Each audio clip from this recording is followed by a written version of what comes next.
Have you ever stopped to think about lesson planning as architecture? Seriously, you're not just stringing a few activities together. You are designing a structure for learning. And just like any good building, that structure has to be strong, it has to be logical, and most importantly, it has to be built to last.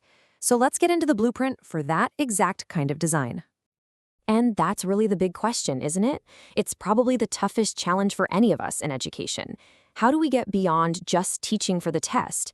How do we create an understanding that actually sticks with our students, long after they've moved on from our classroom? So, how do we build something that's truly memorable? Well, it all starts with a plan, a blueprint, if you will. We're going to walk through 5 essential building blocks for designing really powerful lessons. We'll start by laying the foundation and go all the way to creating the final masterpiece. This is our roadmap for today. Okay, first things first. Every single great building starts with a rock-solid foundation. And for us as lesson architects, that foundation has a name: curricular saliency. This is the absolute core, the why behind every single thing we decide to teach. So here's the more formal definition from Geddes and Wood. And the key idea here, the thing to really grab onto, is that saliency isn't just about what you're teaching. It's about deeply understanding where that topic fits into the bigger picture and, crucially, what the real purpose for teaching it is in the first place. To put it simply, it boils down to this. Before you even think about planning a single activity, you have to be absolutely crystal clear on what matters most and why. Saliency acts like your filter. It helps you decide what to zero in on and, just as important, what you can actually let go of. All right, our foundation is set. Now it's time to pull out the blueprint. This is where we start mapping out the actual learning journey, and we do that through 2 really crucial concepts: progression and sequencing. So let's think about progression as the bird's eye view, the long-term, multi-year plan. It's like the master architectural plan for a student's entire education in a subject. It makes sure that what they're learning in, say, grade 4 is actually preparing them for what's coming in grade 7 and then grade 10 and so on. And check this out. This is a fantastic example. Look at how a single topic in natural science grows and evolves. We start with something pretty simple in grade 4, right? Living and non-living things. By the time students hit grade 12, they're tackling seriously complex topics like organic chemistry and ecology. You can see how each step is intentionally built on the one before it. It's a journey from the visible and concrete to the microscopic and abstract. Okay, so if progression is that big multi-year plan, then sequencing is the detailed room-by-room layout. It's how you organize the concepts within a single unit, or even within a single lesson, to make sure that the learning flows in a logical way that just makes sense. So why is this so critical? Well, think about it. Good sequencing is like preventative medicine for confusion. It makes sure you're always building on what students already know, which helps prevent those frustrating learning gaps. And it matches the level of challenge to where your students are developmentally. So every new idea has a solid place to land. So let's just make sure we've got this straight.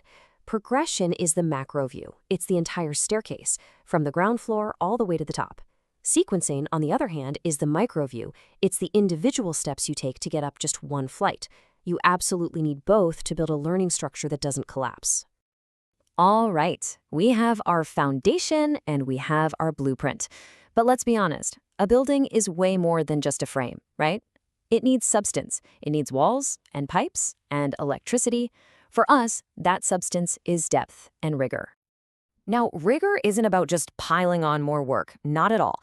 It's about giving students better work. It's that special ingredient that pushes them from just memorizing facts to actually analyzing and evaluating and creating with that knowledge. It's what makes the learning feel real and meaningful. I just love this quote because it hits the nail on the head. It perfectly captures the art of great teaching. That sweet spot for rigor is what we call productive struggle. It's that zone where students are challenged just enough to grow, but they feel supported enough that they don't just give up. So, the big question is, how do we find that perfect balance? Well, we can break it down into 3 really actionable phases. First, you set the standard for what success looks like. Then, you provide the support and scaffolding to help students get there. And finally, you create ways to validate their achievement and celebrate that growth. So, Phase 1, setting the standard, is all about creating a culture of excellence. It's about making it clear that you believe every single student can succeed. It's about showing them exactly what that success looks like and making those deep, thought-provoking questions a totally normal part of every single day. Of course, high standards don't mean much without high support, and that's phase 2. This is where we build the scaffolds, the things like organized materials, extra help when it's needed, and making those connections to students' actual lives. It's all the stuff that allows them to climb up to that high bar you've set for them. And finally, we validate. Now, this isn't just about the big final test. It's about giving students lots of different ways to show you what they know.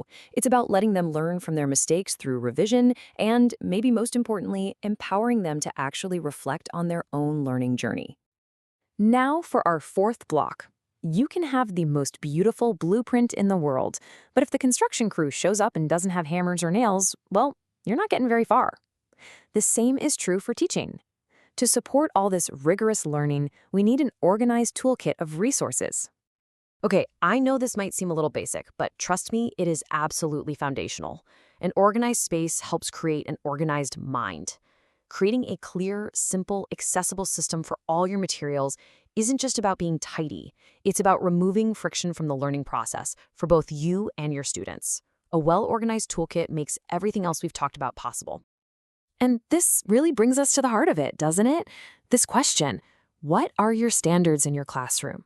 Because all of these building blocks, the foundation, the blueprint, the substance, and the tools, they all come together to create your masterpiece, the learning that happens every day. So your standards aren't just one thing.